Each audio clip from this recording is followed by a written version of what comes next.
السلام عليكم ورحمة الله وبركاته. حمدا لله. bulshada loo soo diray nabi nuux waxay ahaayeen bulsho lunsan ay hogaaminayso madax macangag ah danaystayaal ah oo ku tumata xuquuqda dadka danta yar. nabi nuux bulshadaas ayuu ku soo barbaaray si wacan ayuu u garanayay. nabi nuux wuxuu u sheegay qoomkiisa inuu yahay rasuul diga ah oo ilaahay soo diray uuna ka doonayo qura inay ilaahay kaliya caabudaan iskagana tagaan sanamyada dhagaxa ay gacmahooda ku samaysteen. wuxuu kaloo u sheegay inay dembi dhaaf ilaahay weydiistaan si uu u siiyo dembi dhaaf xoolo hanti iyo ubad kuna fikiraan awoodda ilaahay ka muuqatay koonka. danyartii ayaa aqbaleen dacwadii u soo jeediyey nabilaahi nuux qoomkiisa. danyarta dadka loo yaqaano dabaqada hoose waa dadka mar walba aqbalaan rasusha maxaa yeelay waxay rasusha ka helaan cadaalad khayr iyo nolol wanaagsan.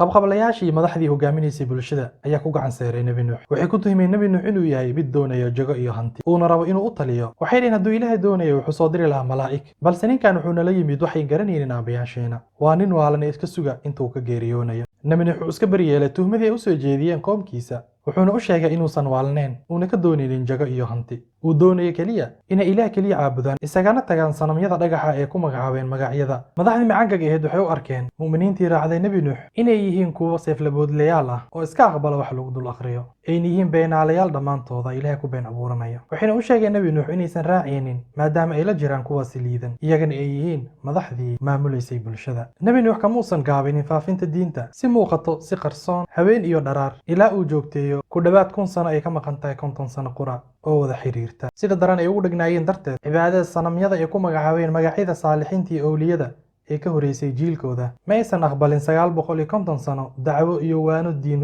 ku socotay qoomkaasi. ilaahay wuxuu siiyey ummadaasi cimri dheer balse ma aysan aqbalin dacwada nabi nuux. dhigaha ayay farta ka gashan jireen waxayna isku dadayeen dharkooda si aysan u maqlin waanada nabi nuux. waxayna dhahayeen nuuxow waqti dheer ayaad nala joogtay waad nala dootay nala imaam cadaabka aad nagu goondinayso haddaad run sheegayso haddaadan naga joojinin waxaad nala timid waan ku dhagaxayn. nabi nuux muusan aabayeelin goondigooda iyo hanjabaadooda ilaahay ayuu tala saartay balse 950 sano kadib uu la noolaa qoomkaasi madax adag ibaadada ku sugan. ilaahay ayuu baryay inuu kala saaro isaga iyo qoomkiisa maadaama uu usoo sabray ku dhowaad 1000 sano. nabi nuux wuxuu ka mid yahay nebiyada uu ilaahay ku magacaabay ulul casmi sabarka badan iyo gegsada. ilaahay wuxuu u sheegay nabi nuux inuu samaysto doon uuna asaga u waxyoonayo barayana sida loo sameeyo doontaasi oo bedelayso nidaamka dunida. nabi nuux wuxuu bilaabay samaynta farsamada doonta sidii ilaahay u baray. waxyaalaha uu adeegsadeen waxaa ka mid ah alwaaxyo iyo wixii xoojin lahaa xarigyo iyo musbaar masaamiir. markuu samaynayeen waxaa arkayay qoomkii madax adkaa ee diidanaa. mar walba ay soo maraan koox ka tirsan qoomkaasi waxay ku jeesjeesayeen nabi nuux iyagoo adeegsanaya ereyo dhaawacayo qalbiga sida shalay waxaa ahayd nebi maanta miyaad noqotay farsamo yaqaan. kadib ayay ku qosqoslayeen. nabi nuux umuusan aabayeelin jeesjeeska qoomkiisa maxaa yeelay waxaa u caddeed doonta uu samaynaya inay tahay tii bedelaysay dunida. markuu dhammeeyey samaynta doonta ayaa ilaahay siiyey baaqay waqtigii ay fuuli lahaayeen doonta asaga iyo ehelkiisa iyo mu'miniinta yaray raaceen iyo wax kastoo lab iyo dhadig ah inuu laba ka qaato. baaqa la siiyeyna wuxuu ahaa inuu dhulka biyo ka soo burqanayo. markay arkeen baaqii ayaa waxay galeen doontii. nabi nuux iyo mu'miniintii raacday. duufaantii ayaa bilaabatay biyo badan ayaana ka soo baxay dhulka. doontan waxay ku socotay magacay ilaahay. wiilkii nabi nuux ayaa u cararay buurta. nabi nuux ayaa u yeeray oo ku yidhi kaalina la soo fuul doonta balse wuxuu ku yidhi waxaan fuulayaa buurta. nabi nuux ayaa ku yidhi maanta ma jirto cid amarka alle uga badbaadiyeyso buur.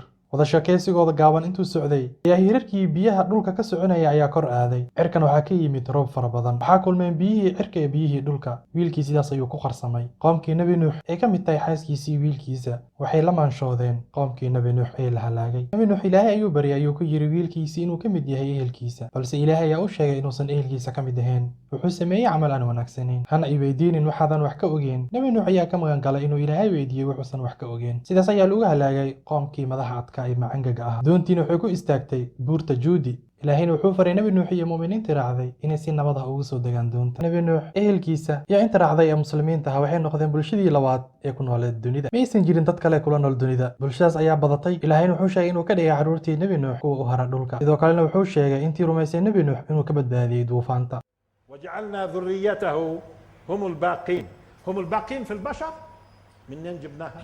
ما عم بتكلم عن إغراق وعن إغراق قوم نوح وعن إغراق قوم نوح ما قالش البشر. جعلنا أغرق هذول وأبقى هذول. واستغرب البعض وأنا بستغرب كمان قال ذرية من حملنا مع نوح. قال معناته كيف بدها تتفق ذريته هم الباقين ذرية من حملنا مع نوح. sheekh basaam jaraar wuxuu xusay dhammaan inta ka badbaaday duufaanta ha aadaan qoyskii nebi nuux ama ahaadaan inta rumaysa iyo muslimiinta ah dhammaantood waxay ka tirsan yihiin ehelkiisa ileen ehelka waa ehelka diinta maxaa yeelay markii duufaanta dhacaysay ee nebi nuux wiilkiisa uu u sheegay inuu doonta soo raaco ayuu ilaahay ku yidhi ilaahayow wiilkayga wuxuu ka mid yahay ehelkayga balse ilaahay ayaa ku yidhi ka mid ma ahan ehelkaaga maxaa yeelay wuxuu sameeyey camal aan wanaagsanayn ilaahay muusan sheegay mu'miniintii rumaysay nebi nuux ee ka badbaaday duufaanta markay ka badbaadeen kadib inay wada dhinteen iyagoon waxba ka tarmin waxaa dhici karta inay isguursadeen carruurtii nebi nuux iyo carruurta muslimiinta sidaas dhammaantood ay kaga mid noqdeen ubadkii nebi nuux ee ku haray dhulka sida xasan iyo xuseen bay kaga mid ahaayeen ubadkii nebi maxamed sallallahu alayhi wasallam maadaama ay dhashay gabadhiisa faadima marka caddeyn sax ma jirto qur'aan ama xadiis oo sheegaysa inuu nebi uu dhalay keliya 3 wiil balse waxaa jirta caddeyn sheegaysa in wiil ka mid ah wiilashii nebi nuux uu ku halaagsamay duufaanta halka mid kalena uu nebi nuux u dardaarmay markuu geerida u imaaday markii geerida u timid nebi nuux ayaa wuxuu u dardaarmay wiil ka mid ah wiilashiisa inuu amrayo 2 shay uuna ka reebayo 2 kale wuxuu u sheegay inuu amrayo kelimada tawxiidka laa ilaaha illa allah ilaah xaqnimo lagu caabudo inuusan jirin